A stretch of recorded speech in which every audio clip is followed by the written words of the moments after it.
tên nào tên nun tang na sunga mo ngai sut huai ma ô hi te song amao e a ding ina me te pa pau chin ha again te khong song ô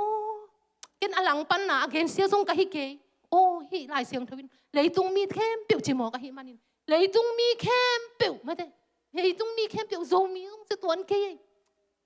zo mi song che tuan ke mang mi song che tuan ke leitung mi khem piu the ading to kichang a te ading hi zena mo chi pen to pan athakina ong phok sak nyat athakina ong tel sak nyat athakina ong ho pi nyat hi man tunin song amao te song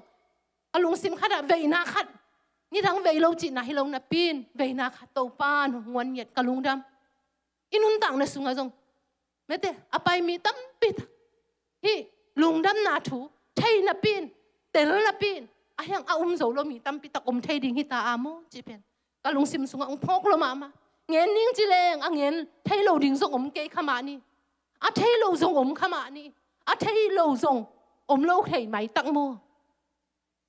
hi ha iu blo hi ning niang kho ga i koi khak le u te na te ni khan ni chiang i sik ding hi thu man thu tak hi jesu thu man thu tak hi khowak jesu tun ho khowak mi hing te izin chip na pan mi hing te mo in ham siat na thuakin mo na khel na to kidim mi hing te inun tang na sung pan yong hon khading tua pasien toy kinai ki thaina ding lampi pen jesu na na hi na tua bek ma in pasien to ong ki thol saka tua bek ma in pasien ke ong tu na hi na thuman thu tak jesu a hi na tu ni la ke ni muang la ke ni mo ngen pa noi ming Josephina pasien pi na nga hi manin amang khet khem pe tang tu hi pasien ta tep na te ngen na te tang tung lo pe ma lo ding hi tang tu nge ding hi to hi manin inun tang na sunga kisit phani adve kisit phani tua khowak pen khomial la ka tanga khomial in tua khowak a zo ke hi chi khowak khomial in zo ngei lo ding ngol zo na tua khowak in ong la ve ding ni khan ni chiang ina tua pasien kamal te ong tang tung nge ding hi chi pen tu ni na tha la khom ina ki hom son nom nya hi hang itan chedan to pan tu phang tiak sang nya ta hen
Topa lung da bunge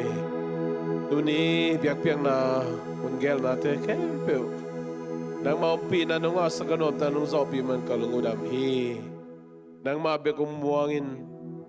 o nang mabe kong akin nang matusung beka akiba ko na to nang manive nung paikik ni hundong lom mama na to tak takin ong agzokin kente kaswate na ring asyang to mi malkhatyat ong kemin ong huin panpi ta tain tum gom pasya na hi ipapasya ngi na at pa Jesu kajing gupkya na tupale asyang to ompi na makai nain ite kem putunga tule ton tungom den den ta hen amen.